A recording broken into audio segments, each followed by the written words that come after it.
Hey, welcome back everyone to the Progressive Brothers Podcast.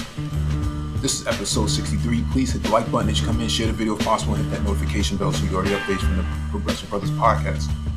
Make sure you follow us on Twitter as well at brothers_podcast. So today's topic, who can run against Trump in 2024 from the Democratic Party? My choice and candidate is Lloyd Austin, Secretary of Defense. Why do I choose Lloyd Austin? I look at Lloyd Austin and I look at his background, and I had enumerated 5 areas that I think make him a strong candidate for 2024.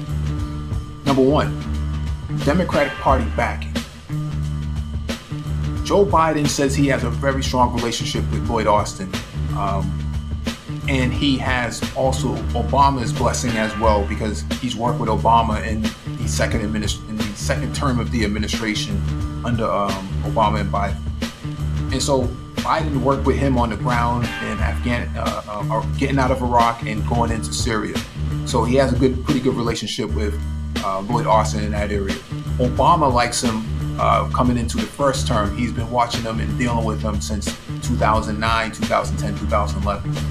And so the Democratic Party likes Lloyd Austin. They push for him. They really like what he stands for, and that's pretty much how he was able to get into Biden's cabinet when Biden recruited him. Number 2, the CBC, Congressional Black Caucus, backing. Congressional Black Caucus were the ones who actually advocated for Lloyd Austin into the Biden administration. So if the Congressional Black Caucus is signing off on him, that means that he is a shoo-in within the administration and potentially could be a better candidate in 2024. So you have the Democratic Party and the CBC backing him up. Number 3, you have the military backing him. He's a 4-star general in the military. He, has a really strong background in being a first-timer in breaking the glass ceiling, or the brass ceiling as they call it, within the military, and being the first to run CENTCOM as a black man, and then the first to commander a theater out in the Middle East as a black man as well. And so I think he has that military back, and no one from the military is really downgrading this guy and throwing him under the bus. And so he was selected to be in his position in the military as a 4-star general. So he has military backing. So those are those 3 areas. He has Democratic Party backing, he has the CBC backing him, and then he has the military backing him. And then number 4, really strong track record. His military background and also compared to his State Department background and his DOD background, he is somebody that has foreign policy experience as well as domestic experience as well from a state side. He's a statesman, so to speak, and so I think his experience as his track record is going to lead to bigger and better things in the next few years. So that's something that should be paid attention to. Number 5, foreign policy and diplomacy. He's been a diplomat for the United States military before on behalf of Biden and Obama, so he has some foreign policy experience. Being that he has spent 40 years in the military, he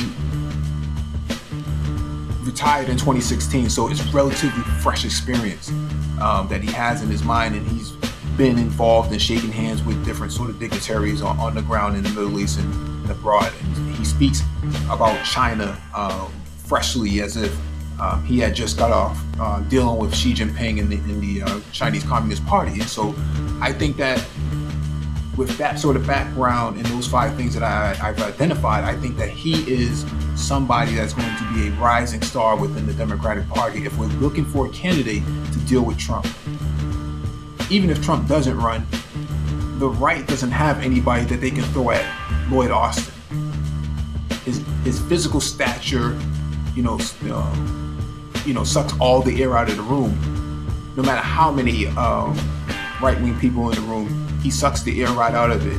And so, looking at his background, matched with his stature, he's the right candidate. He's the right candidate. And the same campaign that Trump ran in 2016, that's not going to work against somebody like Lloyd Austin in 2024. You would have to come stronger. You would have to know your stuff. And Lloyd Austin is a guy who's really, really sharp, has a really strong background in foreign policy. He doesn't mumble. He doesn't stumble on his words. He really knows what he's doing and what he's saying, and really a strong conviction in what he thinks, and let you know how it really is. And so I think Democrats should run him if he decides to run, even if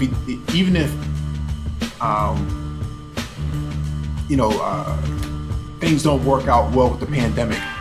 He has experience in the military dealing with pandemics, so this is kind of his wheelhouse as well. So I think that, me personally, I think he is the best candidate that the Democratic Party has to offer right now. I looked at the list of previous candidates. I'm not seeing anybody who can outmatch and outperform Lloyd Austin in what he's in terms of a presidential run. Who would be his VP? I don't know. We saw the recent census come out for 2020. There's a shift in demographics that could potentially affect and impact how the Democratic Party moves forward. You're gonna need somebody like Lloyd Austin at the forefront. No question about that. No question. Shift in demographics when it comes to the Latino vote, that's where your VP comes in. You're gonna need a VP like the Department of Homeland Security right now, Alejandro, who runs the Department of Homeland Security. First time had a Latino at the head of it. I think if you combine both of those candidates, you're going to have something really strong going into 2024. And the Republicans will not have an answer to anything because the demographic shift is going to be so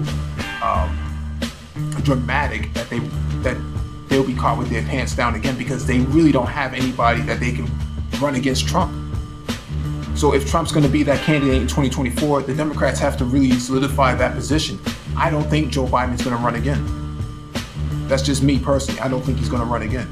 I don't think Kamala's going to run as a primary candidate. She just doesn't have the backing like that in terms of the numbers. The numbers are just not there. They just don't favor her. So Lloyd Austin, 2024, that's my prediction. All of the 5 reasons I've listed earlier. Nothing. There's nothing in terms of the Democratic Party right now that shows me that there's an alternative. Like, share, and subscribe. Follow us on Twitter, brothers_podcast.